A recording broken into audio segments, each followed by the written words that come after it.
I'm here at Rodney Parade, the home of Newport County, where 7 years ago Mark O'Brien scored the goal that stopped the club from dropping out of the Football League. Just a couple of years later, Mark had to retire from football due to a heart condition. I'm here to find out more about his story. We all had like our routine scans, we all had like our routine checkups, and my routine checkup came in that I had an abnormality in one of my valves in my heart. So when they investigated it a little bit more, they found I had a leak in my aortic valve. And we went and had a couple of more scans, and then those scans went to more specialists, and one of the scans they told me on a scale of 1 to 10, 10 being the worst and 1 being the least, it was about a 7 or an 8 leaking back into my heart.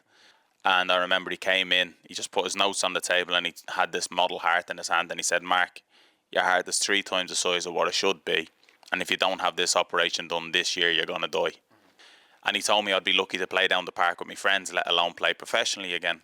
So that part is probably what hit me the most, that I'll probably never get to play again. Luton was a tough time in my career. I remember I was 24 and it was one of these things where never experienced such a drastic managerial change, because normally when a new manager comes in you get given an opportunity to impress and see if he wants to keep you, but the minute he came in the door didn't want me around, and I could never get my head around, because in football I was never really a bad egg, as they call it. I was never like a bad tempered player, so I could never get my head around why I was not getting given the opportunity, which I used to always get told it was politics. So the move came about was the manager of Southport that I went out on loan to was Dino Marmaria.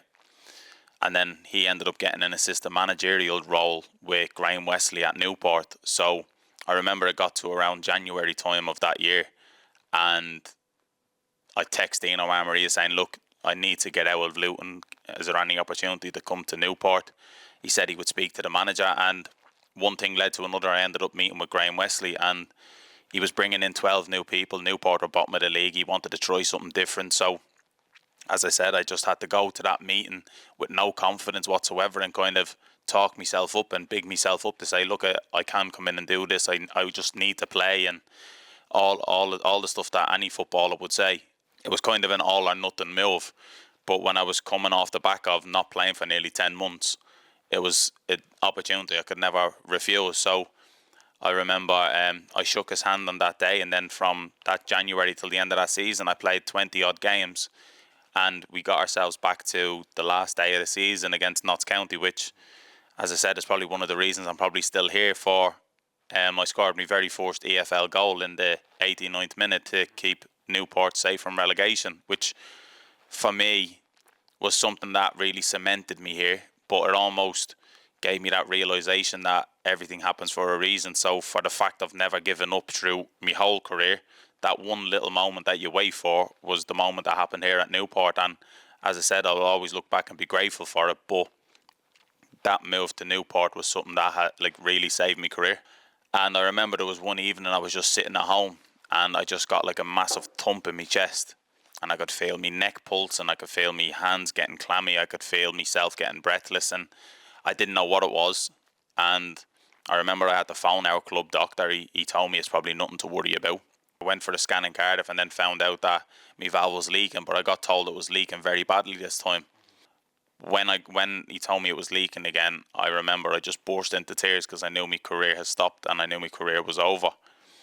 And like none of the thoughts of I've got 11 years longer and all the positive that I've kind of taken from it, but I just felt devastated. I felt as though this can't be happening to me. Like, why did this have to happen to me? And I really felt beat up about it. And the decision always came where it was always, I knew it was going to be inevitable. I knew it was always going to happen. But I don't think you're ever fully prepared for that decision when it actually comes, and it broke me. I can see myself here for a while. As I said, nobody knows what the future holds. Nobody knows what's next around the corner. But for a place that has welcomed me with open arms at the time when I needed a club the most, and have stuck by me through so many different things, and even after the operation, does it really stick by me? I owe everything to this club, and I want to see the club back to the successful ways that I know it can be, and hopefully push for that thing that unfortunately I was never able to reach, which was the promotion. But as you say, I'm a lover of Newport. It's a place that has just taken me in, and like I said, it's a place that will always be very close to my heart. It was amazing to hear the inspirational story of Mark's career. He's a true role model for all former professionals and shows that there is a lot more to life after playing.